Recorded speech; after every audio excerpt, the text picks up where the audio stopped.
Thank you for being here today with us for this webinar on the importance and impact of storytelling. My name is Violaine Pronovo, and I am lead of community grant programs at the Commission for Environmental Cooperation, the CEC. And I'm pleased to moderate this webinar today. So before starting, please note that interpretation is offered in 3 languages: English, Spanish, and French. So please select the language of your choice by clicking on the interpretation icon at the bottom of the screen. Antes de empezar, les quiero decir que se ofrece la interpretación en 3 idiomas: inglés, español y francés. Por favor, seleccione su idioma preferido haciendo clic en el icono de interprétation ubicado en la parte inférieure de la pantalla. Avant de débuter, je veux vous aviser que l'interprétation simultanée est offerte dans les 3 langues, en anglais, en français et en espagnol. Vous n'avez qu'à cliquer sur le bouton Interprétation qui se trouve au bas de votre écran.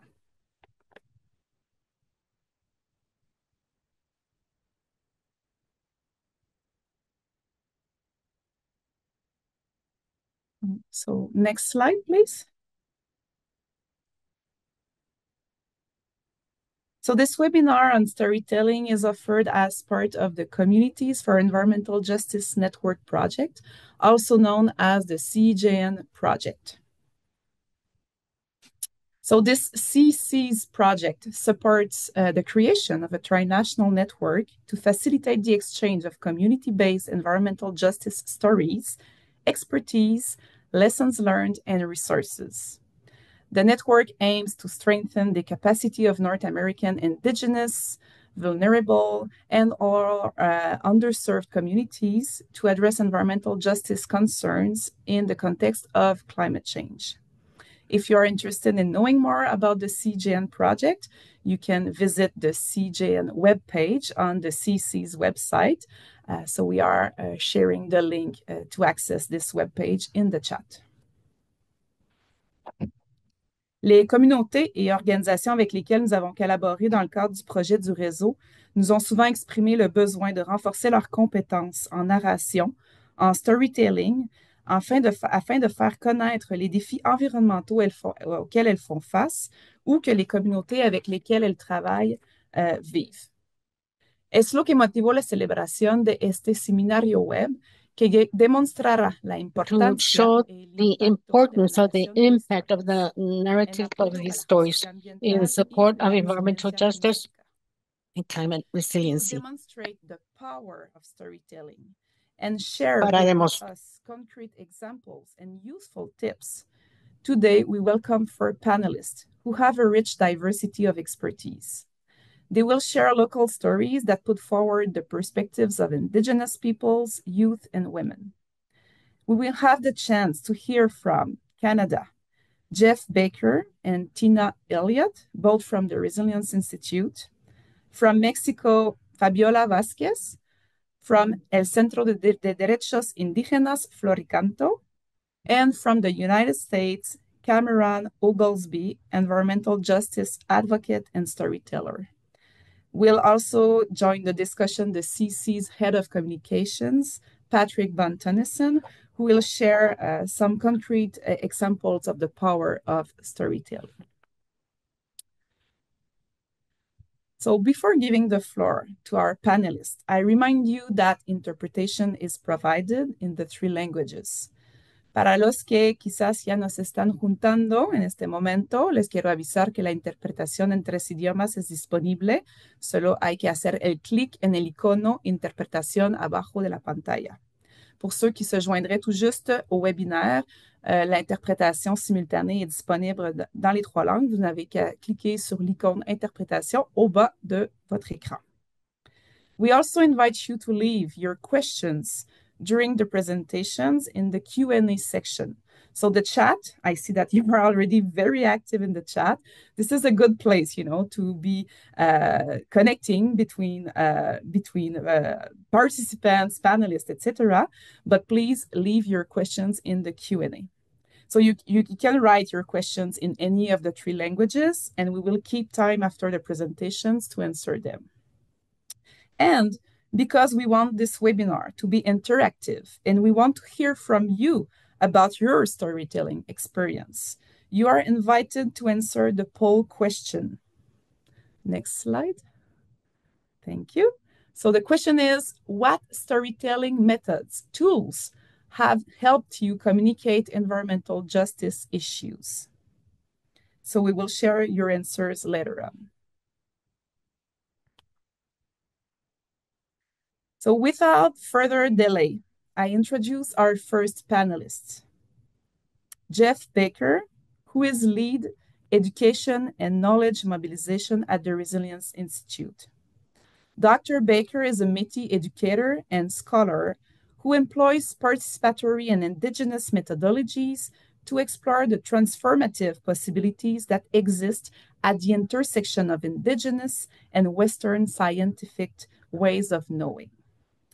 He is accompanied by Tina Elliott, knowledge mobilization specialist at the Resilience Institute. Tina was lead for the project Stories of Resilience she will present today. You can also find their full bios on the CC's website, and I think that we are also sharing this link in the chat. So the floor is yours, Jeff and Tina. Thank you very much, Violaine. We can advance to the next slide there. So Danse Gakyo, good day, everybody. It's good to see so many people joining us today. Tina and I are really grateful for the opportunity to share our presentation with you, and it's entitled Telling Stories of Resilience, Impactful Stories for Resilient Futures. Next slide, please. So my name is Jeff Baker. I am the Education and Knowledge Mobilization Lead with the Resilience Institute. And as Violaine said, I'm joined today by Tina Elliott. She's our Knowledge Mobilization Specialist. Tina and I are both joining you today from Treaty 6 territory in the province of Saskatchewan, Canada. I will start us off with some brief comments on the power of storytelling and its role among Indigenous peoples. And Tina is going to share an insightful overview of our Stories of Resilience program by sharing examples from a project that she led in the province of British Columbia. Next slide, please. I also wanted to share a little information about our organization, the Resilience Institute, which is a national charity based in Canada that works locally and globally with diverse partners to strengthen resilience to climate impacts. We work primarily with small, rural, and Indigenous communities who are often underserved and lack capacity to adapt to our changing climate. And importantly, we also work to weave local and Indigenous ways of knowing with science and technology when working with communities, and that certainly includes storytelling. Next slide, please. So before going too deep into this topic, I want to share a little about myself so you have a sense of where I'm coming from. First off, I do identify as an Indigenous person. I have quite diverse ancestry, but having grown up in Treaty 6 territory in Saskatchewan, I identify most strongly with my Métis roots. For those unfamiliar with the Métis, we are a distinct nation that arose out of the intermarrying of First Nations people with settlers through the early stages of contact. And it's really been in my adult life, which is the past few decades or so, that I was able to reconnect with my own Indigenous roots. And this occurred largely through formal education, as both my undergraduate and doctoral degrees were in Indigenous education. Through those experiences, I started to learn the Cree language. It's one of our local First Nation peoples here. And I also became a ceremonial helper with the Lakota ceremonial leader. Those experiences led to many other opportunities to learn from elders and knowledge keepers from diverse nations across North America. And I'm really, really grateful for those experiences and all I've been able to learn. And I'm going to try to share some of that with you today. Now, story has always been vital to the world's Indigenous peoples.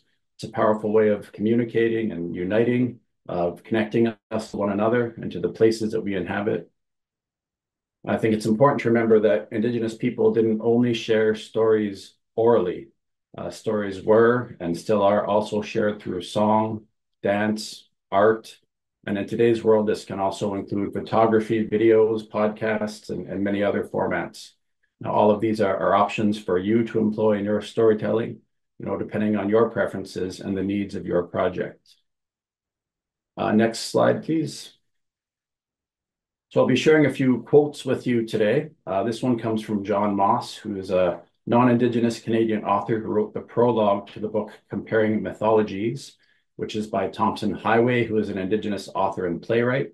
And just for your reference, I have included full citations for all of these quotes on my last slide before Tina takes over.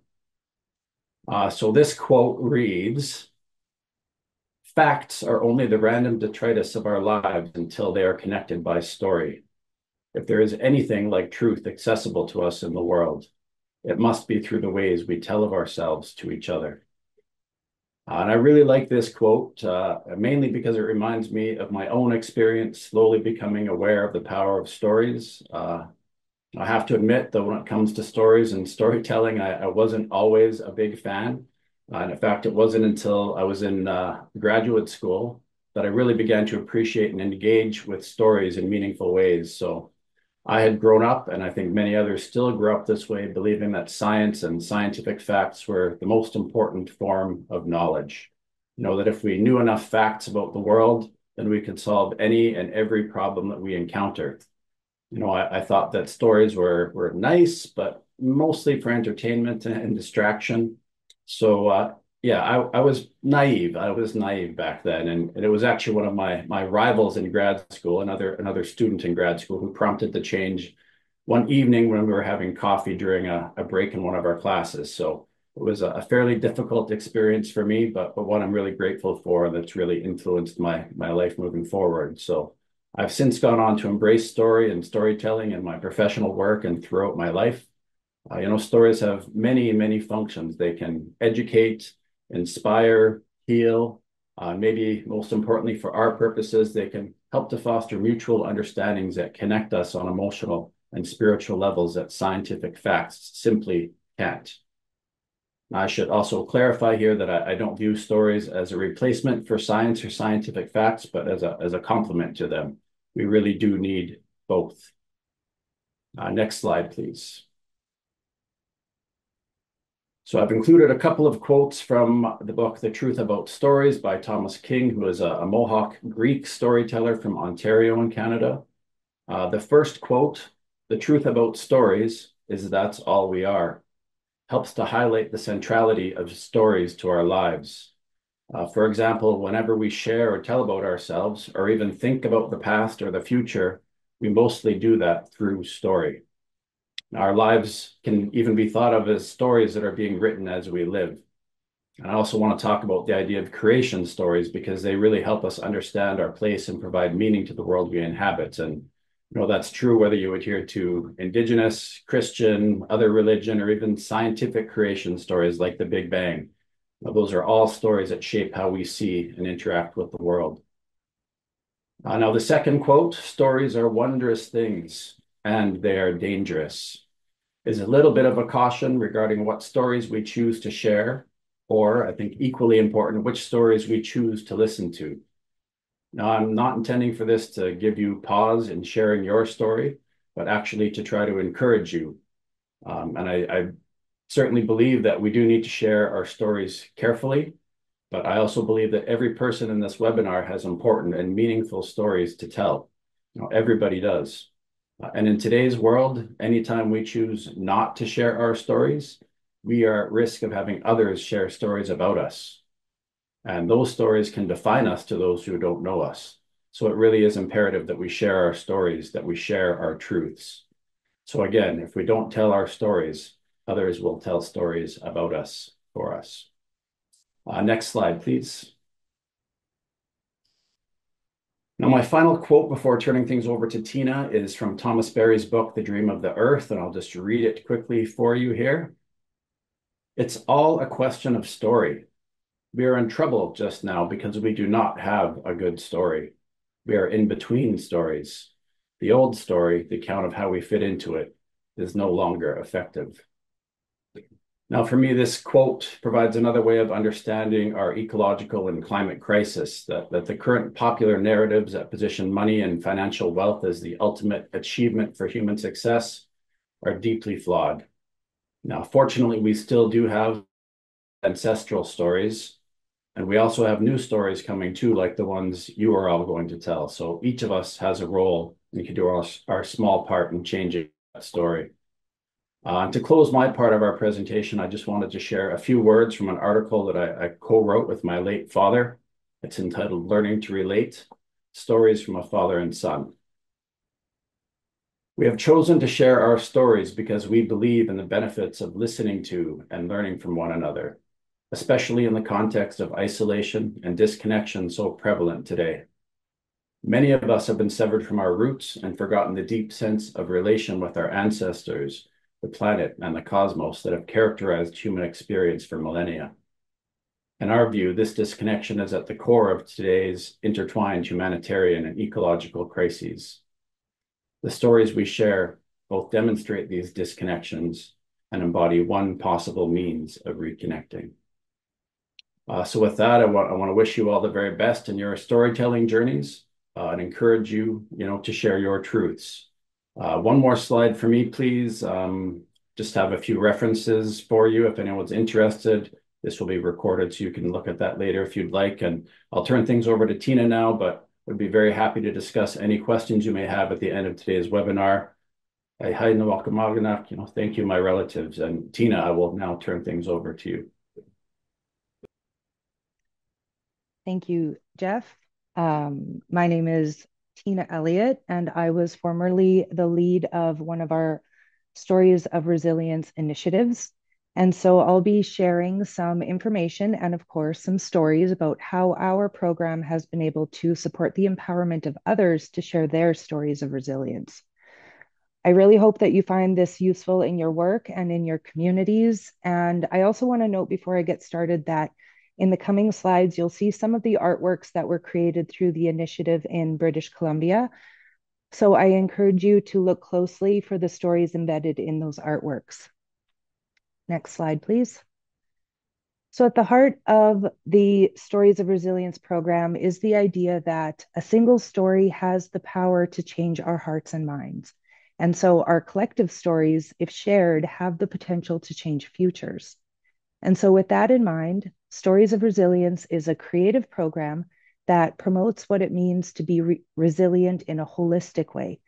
It centers around thematic learning and has proven to strengthen community momentum for longer-term climate adaptation and disaster risk reduction strategies. Next slide, please. Each initiative is distinct and context-specific, but they all share some common elements. So that includes the creation of spaces to learn from and amplify diverse voices, opportunities for shared learning, the creation of personal narratives and visual art, and the creation of a variety of outputs. Next slide. So some of the outputs that we've typically created include hosting in-community exhibits, compilation books, story maps, which are multimedia interactive websites that share the processes and outputs of the initiatives, as well as resilience journals, podcasts, and others. Next slide. And so we create these outputs with the goal that others will see, hear, and feel themselves reflected in the stories and art created by people like them in communities like theirs. And through these initiatives, there's now a growing collection of diverse narratives and visual art that comprise the Stories of Resilience program. And these center on diverse themes, bison, floods, and in this case, in British Columbia, wildfires. Next slide. So as I mentioned, I'm going to be sharing details about one in particular called Stories of Resilience, Voices from Across British Columbia's Interior. And this particular initiative came about in response to a devastating wildfire season back in 2017, in which more than 100 interface wildfires broke out in just a short period of time, causing mass and multiple evacuations, burning more than 12,000 square kilometers and 444 homes, and displacing more than 39,000 people. Next slide, please. So with this context in mind, I'm going to share some practical aspects of the initiative, including our engagement approach, 2 storytelling techniques, and one unexpected outcome that I think highlights the power of stories to build community. Next slide. So in terms of our engagement approach, we, perhaps like you in your communities and your work, had some challenges that required us to be creative in how we sought to connect with people. Next slide. We had to find ways to connect with people from diverse backgrounds and communities, from a vast geographic area, and to reach people from within, but also beyond environmental and climate-focused groups. So to achieve this, we took a tiered approach, offering multiple pathways for people to engage, and this helped reduce barriers and helped people to engage in the initiative in a way that made sense for them. So one pathway was for them to join as part of a smaller group of full participants that were involved in a more intensive learning journey, which spanned many months and a variety of in-person and virtual learning activities. And then alternatively, we created a pathway for people to participate online only as part of a larger group through short online submissions of writing and images and artworks. Next slide. So through this online path, we posed a variety of questions. For example, we asked, in hard times, what helps you to be resilient? And residents told us clearly here, as you can see, that it's friends, family, community, neighbors, and their connection to nature that primarily sustains their resilience. Next slide. Online contributors also shared reflections and advice, such as one resident from Vanderhoof, BC, who offered, talk it out, see a counselor, nurse, physician, and friends and family. You are not alone. It's okay to not be okay. And so I'm sharing these because although a graph and a quote may not be what we typically think of as a story, these contributions absolutely are part of their collective story of resilience. Next slide. So to speak to some of our storytelling techniques, I'm going to focus on how we engage the full participant group. So one simple but really essential technique was simply to create space and opportunities for people to take time to reflect and learn from themselves, their past experiences, and each other, and also to let them decide what they wanted to say and how. And through the learning journey, the full participants came up with really diverse, but equally impactful approaches to telling their own stories. Next slide. So for example, one storyteller, Sloan, created a compelling fictional narrative that describes how the evacuations might have been experienced from her horse's perspective. And so for me, her story highlights the importance of our connection with our non-human community members. Next slide. Alternatively, John created more of a personal essay about his learning experiences through the Truth and Reconciliation Commission events in his hometown. And what I take from John's story is that resilience is built from being curious about other people's ways of knowing and being in this world. And I'm sure when you read the stories, you will take your own lessons and learning from their stories. But regardless of what you take, I'm sure you'll agree that they are especially impactful because they told their stories in their ways. Next slide. So the second storytelling technique that I want to share is that with the support from a dedicated project artist, each story is accompanied by an original artwork.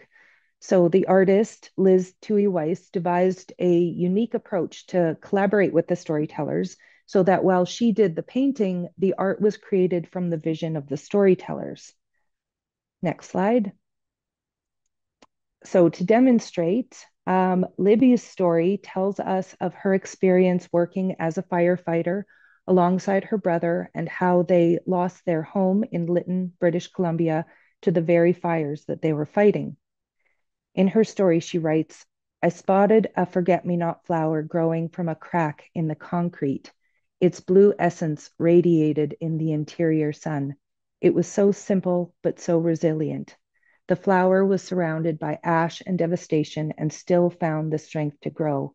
And just like that forget-me-not flower, Lytton continues to grow.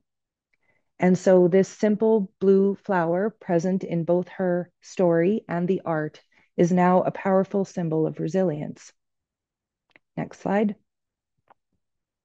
So, lastly, I'd like to share one of the unexpected results that speaks to the power of stories to build community. Next slide. So, this is a photo of our participant group at our In Community exhibit. And this group was once total strangers, but through their collective learning journey and telling their stories, they became an authentic community of resilience. One of our storytellers, Judy, makes this point well. She says, find your community, your home, use it, bring people together, even if it's not fire season. I don't care if it's the dead of winter, get people together, communalize resilience. If you want to be resilient, find the community hall. If you don't already have a community hall, make one. So I hope that the smiles in the photo and Judy's words might challenge you to find your community, build your hall, and tell your story and help others tell theirs, whatever they may be. Next slide. So you're all invited to take in these and many other contributions to the initiative from British Columbia via our website. And of course, Jeff and I would be happy to answer your questions at the end of the presentations or receive your emails afterwards. They are on the next slide. And on behalf of the Resilience Institute, Jeff and myself, thank you for your time. Thank you so much, Jeff and Tina. Jeff, the quotes that you provided were very good food for thought. I think it's a good way to start this webinar. And Tina, well, this initiative is so rich. It's so interesting to see this connection between art, people, stories, resilience. Those are connections that don't necessarily come to our mind, but yeah, you brought it in a very interesting way through this initiative. I think that 20 minutes wasn't enough to hear and to see everything that came from this project. So this is why we are sharing the link to access the results of this initiative, so you can see it in the chat, and we are also sharing your contact information, Jeff and Tina. Thank you again. So for those that are maybe just joining, I want to let you know that we have live interpretation during the webinar. So you just have to click on the interpretation icon and select your preferred language. Pour tous ceux qui viendraient tout juste de se joindre à nous, vous pouvez sélectionner l'interprétation simultanée dans la langue de votre choix en cliquant sur l'icône interprétation au bas de l'écran. Para los que quizás ya se están juntando. Once again, here are the instructions to enable the interpretation function for those who are just joining our webinar. Once again, you can select your preferred language by clicking on the interpretation icon, which is the globe at the bottom of the screen. De México. Now we will hear from our next panelist from Mexico. We have Fabiola Vázquez, Coordinator of Communications in the Indigenous Rights Center, Floricanto. Fabiola was in charge of the initiative Voices of Life, Water Dependence, which she will refer to in her presentation. Fabiola, the floor is yours. Hello, everyone. Good afternoon. Thank you very much for joining us today. It is a real pleasure for me to be here. I want to thank the CEC for the invitation as well.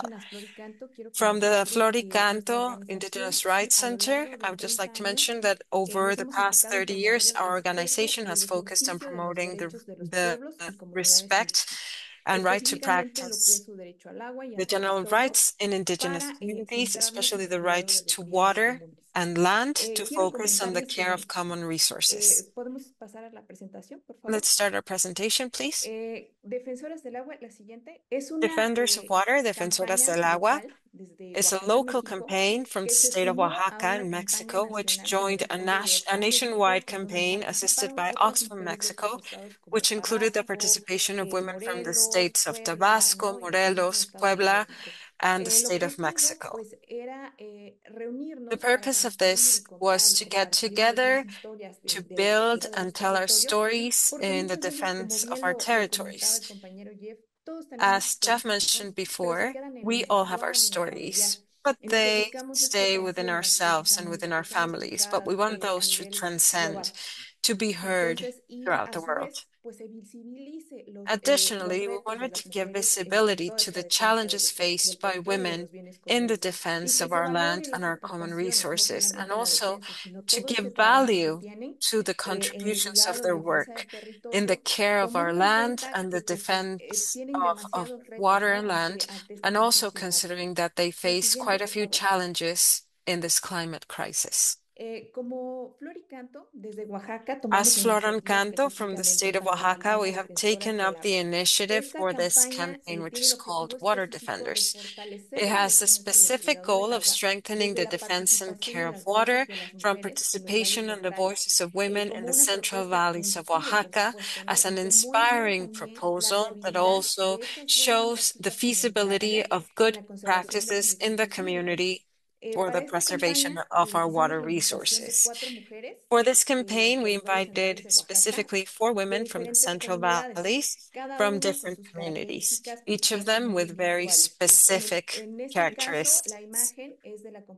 The image we see is based on our colleague Gema. She's an agronomer and a biologist, and she promotes workshops for the conservation of water in her own community. All her work are precisely the drive that motivated us to make these good practices known, and also to generate that empathy and that inspiration amongst other women in other communities.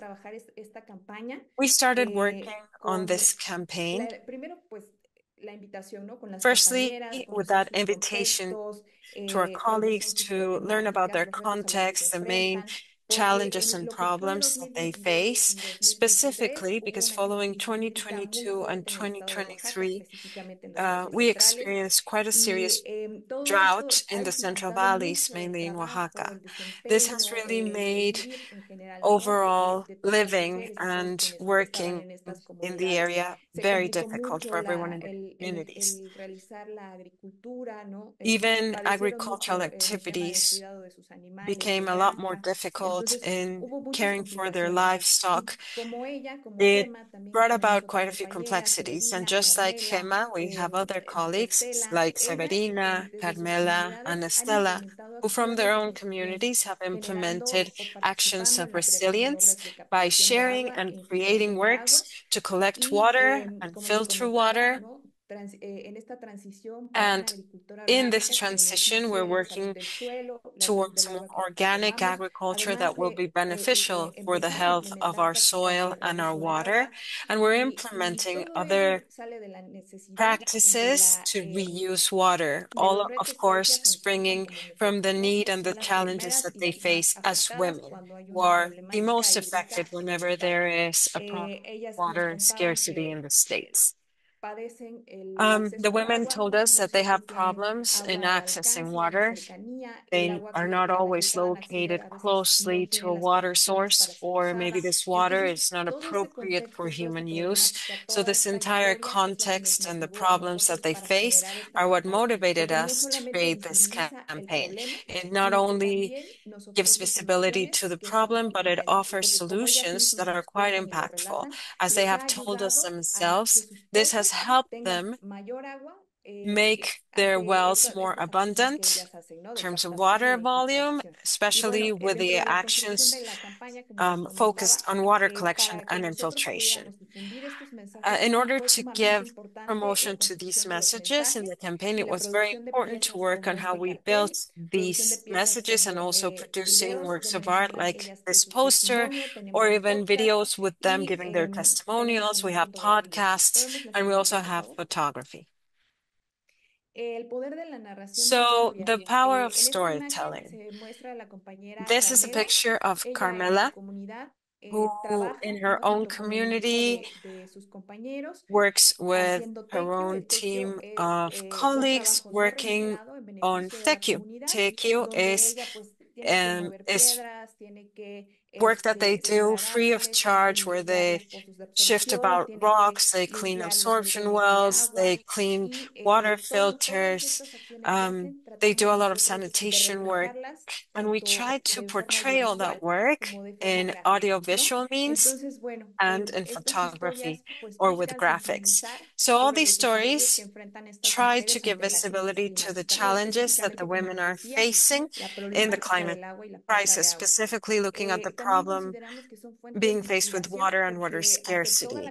They are a source of inspiration because despite their huge workload that comes only from the fact of being women, they are joining all these activities in the community because they love their communities and they are looking to mitigate the effects of climate change. We think that by promoting their struggle, other communities can join them in their cause and they can replicate these activities, which have had a lot of positive effects in mitigating the effects of climate change.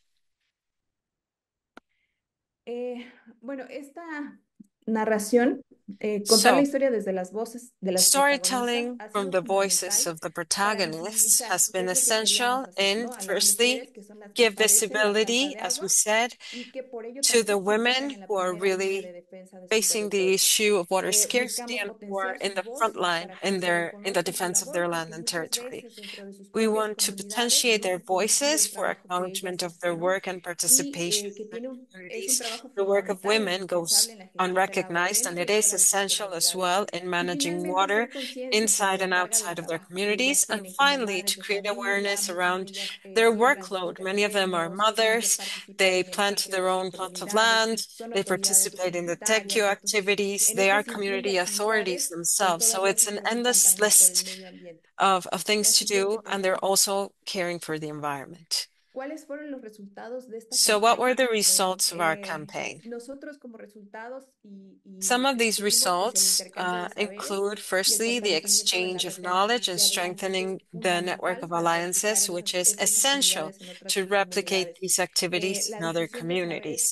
Next, we have the dissemination of ancestral knowledge and community practices, which are essential in facing climate change. These stories were not only impactful in terms of families or local communities, but nationally and internationally. Next, women's practices were strengthened in decision-making spaces. Acting as community leaders, they were also able to strengthen their voices in those spaces. Then their stories continue to inspire other women in communities that have approached them and asked them what to do, what they need even to replicate these activities in their own communities. And finally, that a lot more women are looking to join and become storytellers, which these stories are important in themselves. Lessons learned. So, starting from the hopeful in telling our stories, we often just focus on the problem and not on the solution, which ends up being what's important, what gives us hope, and what moves us. And it is better to tell our results and our achievements. Another one of our lessons learned, which maybe we would have liked to strengthen a lot more, was highlighting the wealth of our communities and not focusing only around our problems. Our work was mostly focused on how these women have resolved the lack of water in their communities, but we also need to mention that these communities tend to be very close-knit, that they fight against mining, and that they have a lot of other very valuable characteristics when it comes to their work and their community organization. Another one of our lessons learned was always to respect the decisions of those who participate and to mind and take care of their image and their safety. We need to always take care of our storytellers, and we want to make sure that everyone is aware, if they are part of that story, that they are being shared and they need to participate with that. Next, keeping a regulation that strengthens them. We do not need to foster stereotypes. At least in Oaxaca, this is still a very complex aspect that cannot be changed, and we need to be very mindful of that. Some strategies and some advice. So in order to have a good story, we consider that from our experience, to know the context, to look for community leaders that work for the benefit of the community, and not only authorities, but those people who are doing something for the community, and to understand and respect their territory and their norms before going in and taking their testimony. To find good speakers, I think that's very important also. Those are the ones that generate that sensitivity to understand what they're talking about. The main elements to develop an initiative is to establish clear objectives, to identify the audience, to build empathy in our messages. And that is very important to make emphasis on the accomplishments, new technologies, and that the new technologies allow us to have incredible productions. These are some of the elements that we can mention. And from our perspective, the main steps to develop an initiative for storytelling. First, we have to define what we want to accomplish. If it's a change for that, or to request other communities to join us, or to solve a problem, to define what we want in order to have to gather it. And it is very important to listen and to know how to ask or what to ask, and that people feel that feel trust so that they can open their doors and open their feelings. It is very important to take into consideration that storytelling is very important for the defense of the territory and power and empowerment. And that's what we're looking at and learning and putting into practice. Next, please. And like I said, this campaign, Voces de Vida, Defensores de la Tierra, these are the posters of the four Defensoras del Agua who helped us to tell the stories from the activities that they carry out to be with their animals. And this photograph and where we try to show on a daily basis what they do, the initiatives that they have to reforest, the routes that they have to walk, the drought problems that they have, who depends on them. In the case of Estela, not only has her family, but she also takes care of a little farm, of a little plot of land. And these stories, these testimonies can be found in our Facebook page that we have of Floricanto. What has been their experience, the water cycle, the droughts, and what are the actions that they have taken from their community, and what are the challenges that they have as women. Also, this series of postcards in Voces de Vida in Spotify, if you want to hear that, Voces de Vida. And there you can hear the stories of Defensoras del Agua from Oaxaca. And there are other stories of other women in other states that they have their own struggles and they have their own defense of their territory. And they also tell us about all these challenges stories that they have. So this is like an example that you can see in order to know not only the stories of these women, but the tools of how to communicate them and how to tell them as a story. Muchas gracias, Fabiola. Fue muy, Thank muy, you muy, muy, very muy much, interesante. Fabiola. Very, Gracias por very compartir todos interesting. esos And consejos. thank you for Estoy sharing all segura this que advice. todos I'm very los sure tomaron that y everybody una took your forma en que los advice pueden and aplicar en in su propio some way they trabajo. can apply it to their Muy own útil, work. muchísimas gracias. Thank you very much. También, bueno, esa iniciativa de Voces de That Vida es initiative realmente of una Voces de iniciativa Vida is an muy initiative interesante porque nos which is permite, very ya como interesting nos because it contabas, allows us, like reconocer you el said, trabajo to fundamental acknowledge en el the cuidado basic del agua work de las mujeres, in de the las protection of comunidades, water of pero también women in the permite communities, diversificar and y also modificar to las narrativas. diversify the Podemos narratives percibir a las that we mujeres de una can otra see forma the y pueden women in ser another útiles, way, pueden that they can be useful, realmente estar that they can involucradas en una really lucha be muy involved importante para in sus a very important comunidades struggle for y their también communities. de contar And esas historias also desde el to punto de vista tell these feminista, stories el punto de vista de from las the mujeres. Es feminine perspective. un ejemplo muy rico, This is a very bastante rich example interesante. and very Y interesting. bueno, así que estamos So compartiendo de nuevo en el chat we share el in the enlace we are para sharing que in the chat puedan the link so acceder that you can have al sitio web access donde to the está website todo el where material que we se have all creó the a través de material that esta was created iniciativa. through this initiative. Tienen que ver a las You videos, have tienen que ver a todos los to watch productos the de esta videos. iniciativa You porque have to realmente watch to see es all muy, muy, the muy, muy, muy bueno products of todo, this es initiative muy, muy because all of interesante. this is very Así que interesting. gracias, Fabiola. Thank you, Fabiola. So now I want to invite potentially those that are just joining us to select the interpretation in their preferred language. Los que nos se están juntando, si necesitan interpretación en los tres idiomas, hay que hacer clic al icono que se encuentra abajo de la pantalla. S'il y a des gens qui se joignent à nous tout juste, vous pouvez sélectionner la langue de votre choix pour l'interprétation en cliquant sur l'icône interprétation au bas de votre écran. We also invite you to leave your questions to our panelists in the Q&A section. So there is an icon Q&A. So this is where you can leave your questions. So I would say that maybe in about 25, 30 minutes, we will go through those questions that you have for the panelists. So we will now hear our last panelist from the United States, Cameron Oglesby.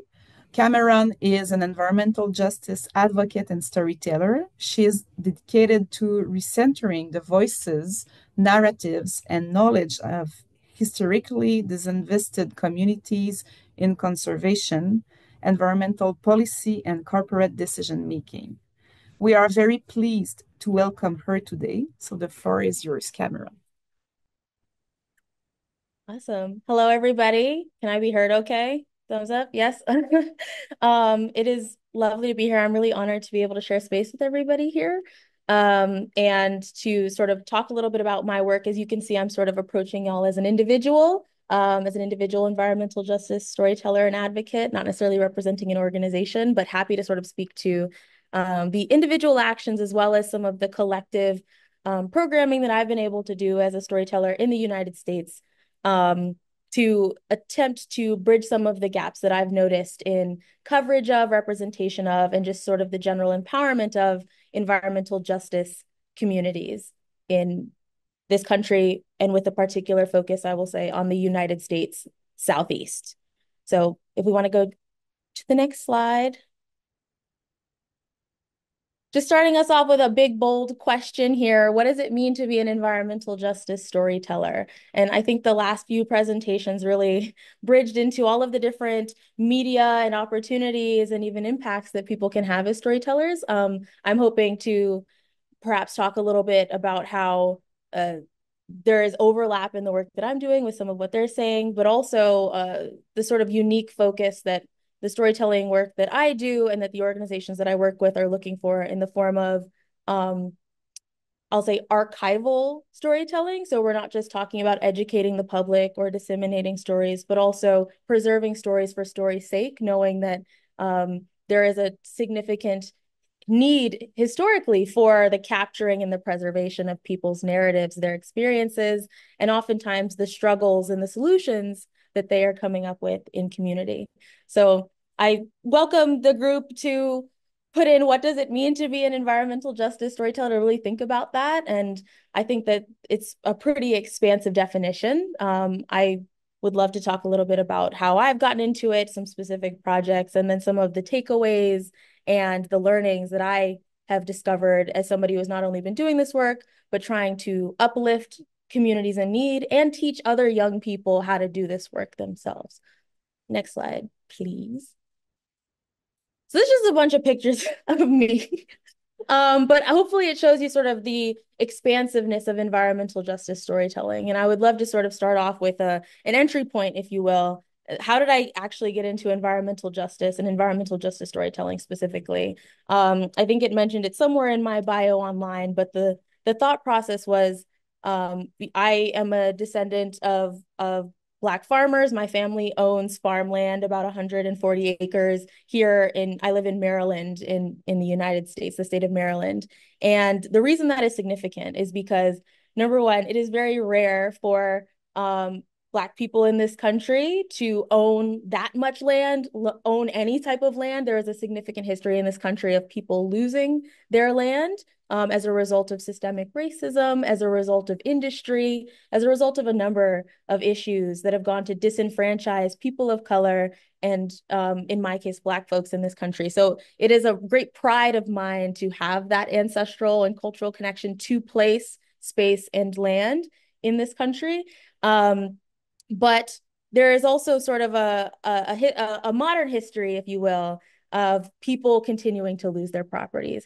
Black and Indigenous and people of color in this country continuing to lose farmland that whether they've recently purchased or like myself have seen in their families for generations, are continuing to see that disenfranchisement as a result of investments in infrastructure or a lack of investment in their communities as a result of pollution, exposure to industry. There is a slew of issues and reasons why the people that I work with are perhaps not as fortunate in their ability to stay in place as my family has. And I want to highlight that connection because you can see me doing all of these different types of things, engaging in speaking engagements, working with students in an educational capacity, protesting, writing articles. The list is endless.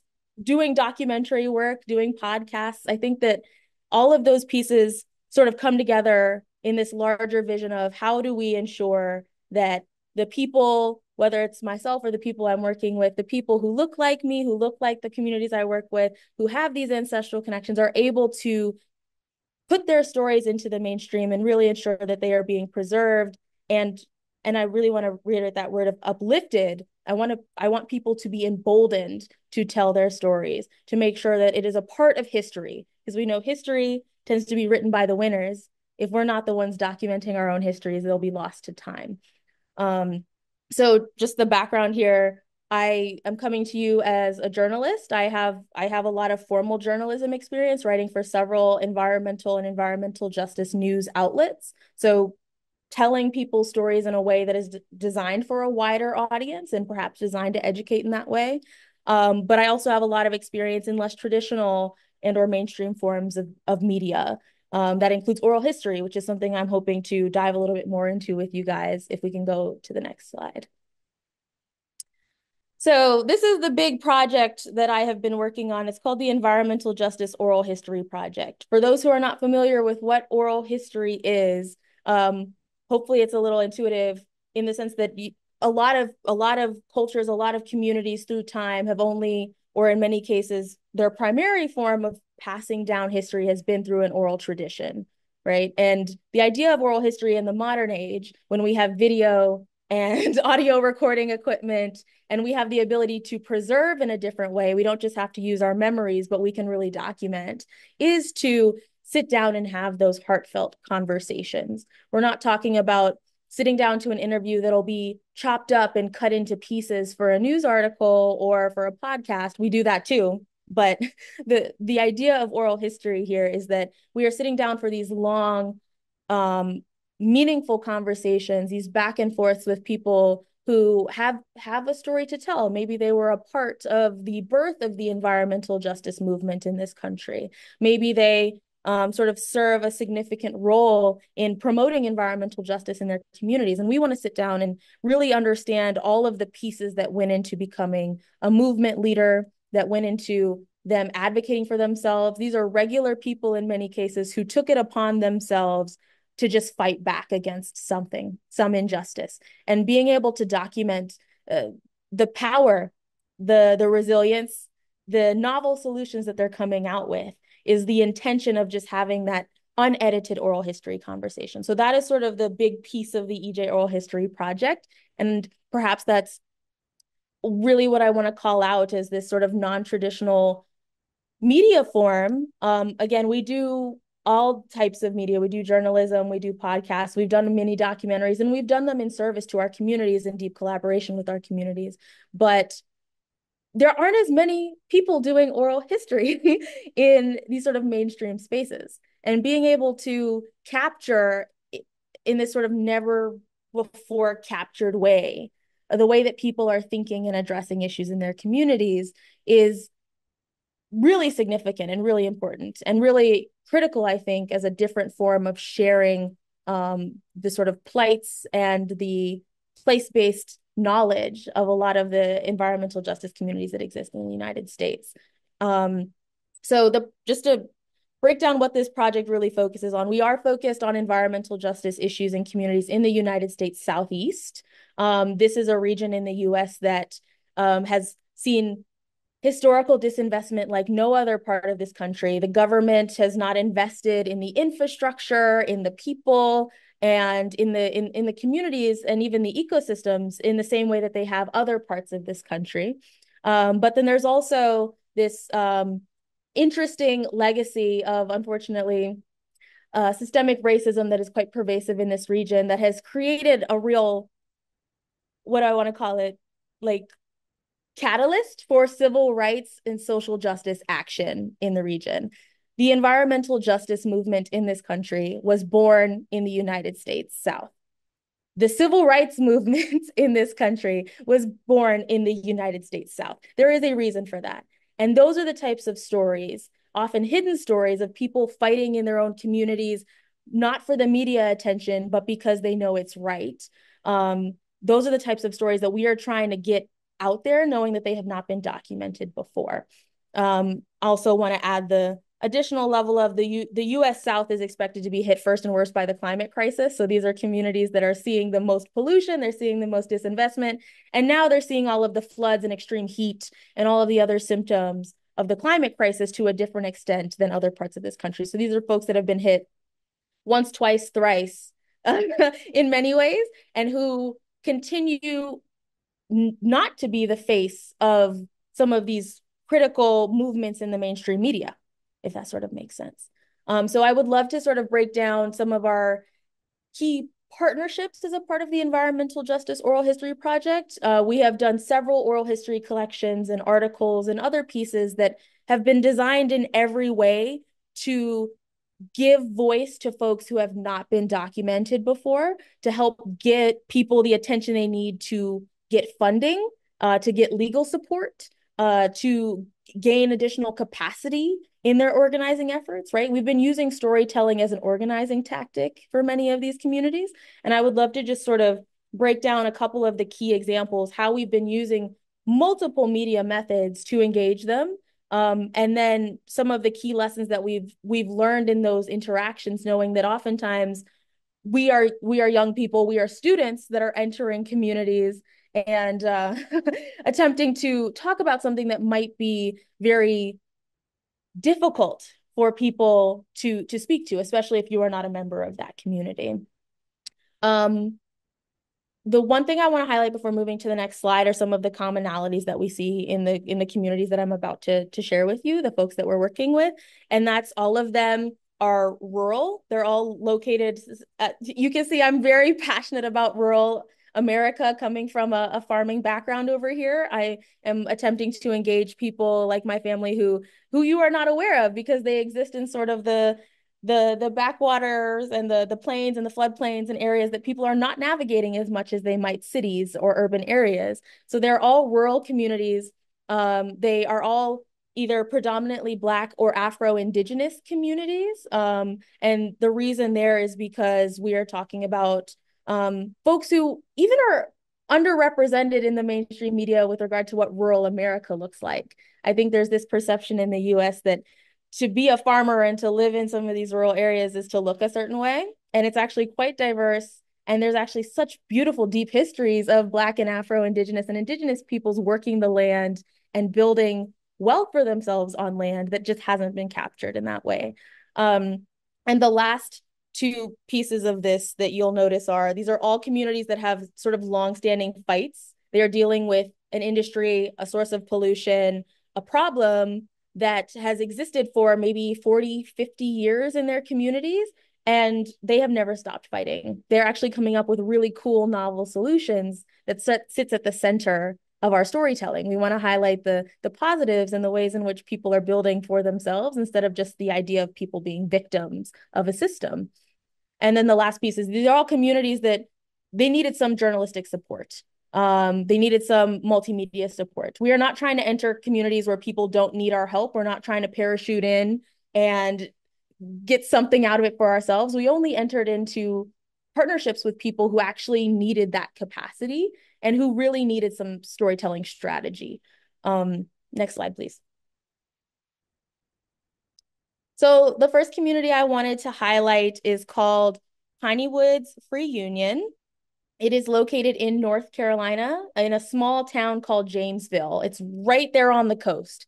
It is a community that people have not heard of before. It is very much historically hidden. And as a result of that hiddenness, there's actually a really rich ancestry of sort of mixed African, Tuscarora indigenous and white ancestry in the community. So this is one of the Afro-Indigenous communities that I alluded to earlier.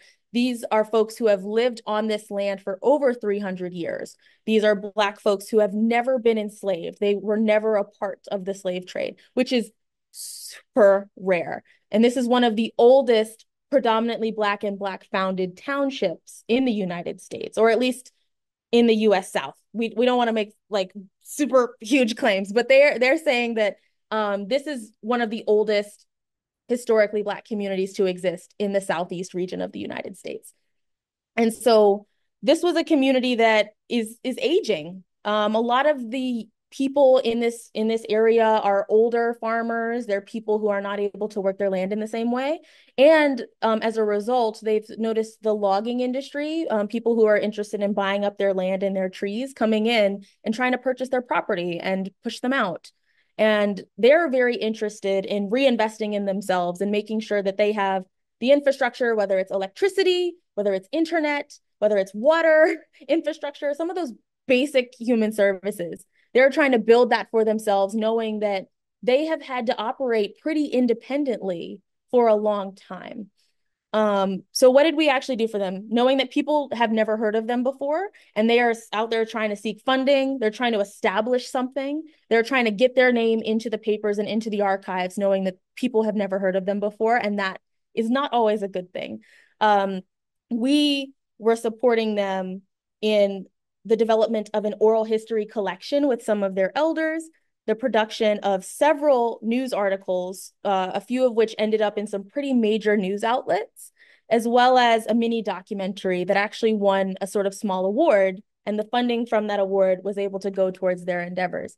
The reason I'm highlighting this in this community is we didn't just do one thing for them. We sort of identified and collaborated and sat down with them to realize that they had sort of dual needs. They needed somebody to sit down and capture the stories of their elders before people started passing away. They needed publicity. They needed some type of educational something to go out to the world and say, hey, we are here, we exist, and we have existed here we deserve to stay here, and we do not deserve this encroachment from industry. And then they also needed something a little more long form in the form of this mini documentary to support them in some of their grant making efforts. So they are able to use some of the footage that we captured and some of those pieces to apply for grants and as a piece for their website and a way for them to sort of facilitate additional partnerships. So we sort of attempted to support them in these dual missions by providing them a broad sort of network of storytelling possibilities and opportunities. And we are really excited to be able to support them in housing all of their oral histories and their articles and their mini documentary, both on our website as well as on their website. And eventually, if you see that house in the middle, they're trying to turn that into a sustainability hub, a first of its kind sustainability hub that will combine renewable energy and regenerative agriculture and a cultural center for the community. And we are hoping to work with them to house their oral histories there forever for their people. So the community has access and ownership of those materials. Next slide, please. The next community I want to talk about is called Warren County. It's also in North Carolina. All of these communities are in North Carolina. That is a bit of an accident. But North Carolina is the birthplace of the environmental justice movement, so it kind of makes sense that we'd have so many partnerships there. Warren County is the actual birthplace of the environmental justice movement in the United States. If you see that picture in the top right, that is the sign that indicates the protests that launched the national and now international movement that is the environmental justice movement. And despite them receiving such significant national attention for a landfill that was going to be placed in their community back in 1982, despite all of that national attention, they still are facing issues with health and pollution, infrastructure disinvestment. They are still one of the poorest counties in the state of North Carolina.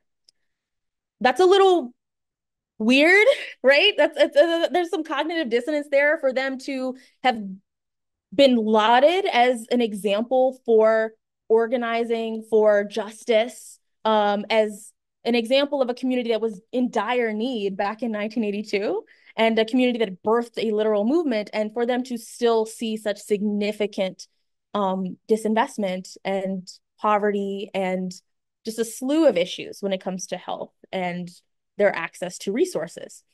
And so what we were working with them on, knowing that their issue was not necessarily publicity in the same way, but it still sort of was publicity if you think about it. A lot of people in the United States, despite knowing that the environmental justice movement was a thing, didn't know that it was birthed in North Carolina, didn't know Warren County was the birthplace. And when they did learn that, they didn't know about the number of issues that still persist in the community. They sort of saw it as this community put on a pedestal. They idealized it. They were like, oh, this is a great example of how people come together. But they weren't really addressing people still need to come together and still need to support because people are still in need here. And so what we did with them was we wrote an article to get the word out, knowing that there had been some minor things that had been written about them before, but nothing that really highlighted that they are still here, that they still existed, and that they were still in need, and that they were still pushing for solutions on the ground. And then we also organized a series of events with them. So we didn't stop at sort of the written word here. We gathered people together, as you can see in the bottom right corner, and hosted a series of programs for the 40th anniversary of the protests that launched the environmental justice movement to educate people across the state as to the history, the current moment, and the solutions that this community is trying to develop. And what this has sort of helped in doing, number one, it was a real big opportunity, all of those events, for documentary coverage. There's actually a really big documentary that is currently going through the film festival circuit right now, that is about the Warren County story, and that includes a lot of footage from those events. So it served as a launching point for a larger coverage, a larger 80-minute documentary film. But also the community is currently pushing to develop a center of excellence for environmental justice that will bring a slew of investments back to them. And these storytelling elements, these articles, this documentary, and some of these smaller, more disparate pieces and events that we worked on with them were sort of a launching point for some of that organizing. and also serve as a point of reference for people that are interested in investing in their center. So people can go back to the events and say, oh yeah, y'all are doing some really cool stuff. I would love to give you some money. And that's how we've been able to get resources into their community via storytelling. Next slide, please. This is the last community that I wanted to highlight. This is the Snow Hill community, also in North Carolina. They are a community that is dealing with a landfill, as you can see in the top left corner. It is the largest landfill in the state of North Carolina. It is a landfill that has existed in this community for now 50 years. It is a landfill that people have been protesting vehemently for those 50 years, with little action seen on the part of the state, either to remedy the pollution or the after effects of the landfill, or to support the community in investing in itself. This is a community of farmers.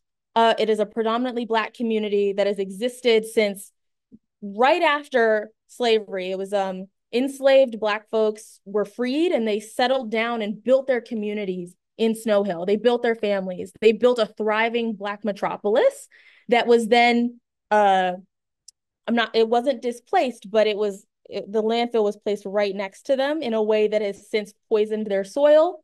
It has impacted their ability to go outside due to the smell. And it has generally resulted in a lowering of property values that has contributed to economic devastation in the community. So what we did for the folks in Snow Hill, knowing that a lot of people aren't aware where their trash goes to an extent. People were throwing stuff away, not realizing that it was going to the largest landfill in North Carolina, and it was causing this harm to people in the area. And so what we did was we created an article that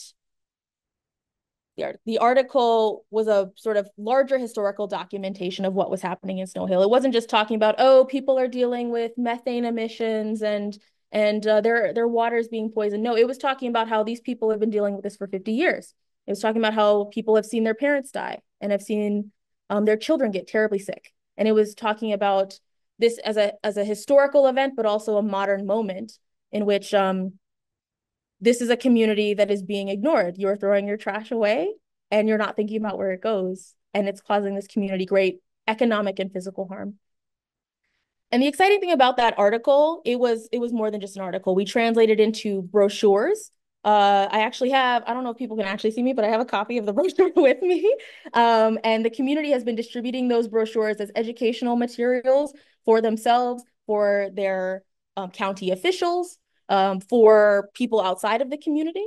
As a result of the article, it was cited in a recent lawsuit against the landfill, which has since resulted in a community agreement between the landfill and the community that has resulted in additional funding to go into investing in the infrastructure in the area. And just generally, this has brought a sort of unheard of level of attention to this very small neighborhood that had felt abandoned for generations, for decades, right? These were a lot of older people who said before the article came out that they had lost hope, that they're like, I just want to live the rest of my life. And the article came out and they actually said, I'm reinvigorated. I'm going back to the community meetings. We can actually do something with this. And so I think what I want to highlight here is, this is not like Piney Woods Reunion where there is this sort of long-standing history of being able to exist in place independently. It's not like Warren County that already received national attention. This is a community that people forgot about. This is a community that is impacted every day by the everyday actions of simple people. And the goal here was not only to educate the public and to bring critical attention and resources into the community via these storytelling methods, but it was also to give the community a little bit of something that they hadn't been given in a long time, to give them attention, to give them a voice, to give them an ear, somebody who would actually listen to them, and to give them the materials they needed to advocate for themselves.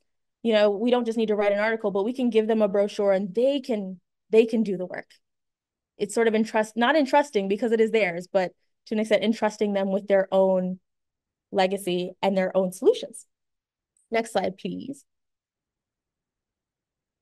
So what I wanted to quickly highlight is these are just a couple of the communities we are working with and we have worked with. If you go to the website, And I think they will share it. I also had a QR code on that previous page. If you go to the website, we are actively continuing to work with communities that have gone underheard, have gone undercovered, and who just need that archival support. We are currently working with students at the University of North Carolina on a collection called The Mothers of Environmental Justice that highlights the role of women in the environmental justice movement, knowing that social justice and environmental justice movements often tend to focus a little less on the people who are doing the everyday work, who are doing the grunt work. And that tends to be women. We want to highlight the mothers and the grandmothers of this movement and really talk to them about what it meant to start a movement, what it meant to be a regular person just doing what you could for yourself and your community, and in essence, becoming a legend in the process. But we also want to highlight that it still takes the work of the daughters and the sons. We don't want to gender all of it, but it takes the work of young people to come in and take up the banner, right? And then we're also doing a collection with the Great Dismal Swamp community. If people haven't heard of it, it is a region on the border of Virginia and North Carolina. It is this gorgeous wildlife refuge that exists in the US South that also served as a site on the Underground Railroad. That is the sort of network during and before the Civil War in the United States that sort of helped enslaved Africans escape from slavery. It was one of those sites. It was this interesting combination of nature and the beauty of ecosystems combining with civil rights and people attempting to find their freedom, both Black and Indigenous people trying to live their lives in harmony with nature and with each other. And it is a community that like nobody is aware of. I'm not even joking. People tend not to know the deep, rich history of the Great Dismal Swamp, of that region of the United States. And this is a community that is actually trying to seek heritage site status. They're trying to get national status for that sort of cultural history. We are helping them through the creation of mini documentary, oral histories, and just whatever the heck they need to be able to get their story out there and get that recognition from the government. So we're still going, we're still working. These are in the works. This is very much a passion project. I want to reiterate that this is sort of me as an individual and me sort of working with folks in collective. We are volunteering our time to try to build something meaningful for people and for community. And I think hopefully that empowers people here to just sort of see that you don't need to be a part of an organization. You don't need to be established even. Everyone I'm working with is my age. We're all young people who just are a little bit passionate about making sure that people have a voice and have their histories documented. And so we're just creating something from scratch that happens to be getting a lot of attention. If you go to the next slide, I don't have too much more to say. I just wanted to show this picture of some of the people. Maybe to close it in a few seconds, Cameron. Yeah, I know that I probably went over. But I think I sort of covered all of the pieces I wanted to cover. These are the students that we were working with during our first iteration, all people in college at Duke University and the University of North Carolina. Part of our process was teaching them how to really enter community with intention. I think we sort of covered some of the pieces of really making this a collaborative effort, prioritizing community accessibility, giving them the resources they need, and sticking with them through all of this that has been sort of critical and pivotal to every aspect of the media that we've been developing. And I know that all of them came away with, hopefully you're seeing the excitement on their faces. This was just a very different experience, I think, for a lot of them. And hopefully this translates to any type of young people or even yourselves when you're going into community and attempting to do similar work. So I'll stop. Thank you so much, Cameron. I think that your passion, was contaminating everyone because I can see lots of comments in the chat, people thanking you as well for your passion and for all those great examples that you brought. So I keep in mind that to bring diverse voices through our storytelling initiatives, how important it is, and also that storytelling can be seen, I think, as an essential step to bring the fight for property and land, to bring those fights further. So storytelling, when we were talking about the power of storytelling, I think that you brought very concrete examples here. So thank you so much. So next slide, please. So now I think that we can take a few minutes to hear Patrick Bunn-Tennyson, CC's Head of Communications, who will share with us some examples of this, other examples of the power of storytelling and the diversity of approaches that can be put forward through those initiatives. So, okay. Patrick. Yeah. Thank you so much, Violaine, and thank you, of course, to all of our speakers today for sharing their stories with us. So my name is Patrick Tonneson. I'm Head of Communications here at the CEC. Today, I just wanted to take a few moments to highlight a few examples from the CEC community, with one example that speaks to storytelling in a traditional media context, one that showcases storytelling via social media, and my last example being a recent personal anecdote. So my first example is about an awesome CEC grant recipient and their project on local action to mitigate climate change in Zapotec communities of the Central Valleys of Oaxaca, which is a woman-led project that has helped to build capacity for holistic agroecological management, sustainable beekeeping and honey production, and empowerment for women in indigenous-led land and resource management. So this was certainly a story that should be told to help inspire others. I was pleased to pitch this story to a freelance journalist who was looking for inspiring climate positive stories, and the journalist ran with this story, focusing on a 45-year-old mother, Augustina Ortiz, and her journey to return to her hometown of Oaxaca, and her work with our other mothers, and the NAPICA grant recipient, El Grupo para Promover la Educación y Desarrollo Sustentable, or the Group to Promote Education and Sustainable Development, all to help address the difficulties posed by drought and overcoming challenges faced by women in participating in decision-making. So this story did take a while to develop and tell, as can happen with traditional media, and ultimately came out this July after working with the journalist. This story here, and you can also see the links in the chat, so thank you to my colleagues for that.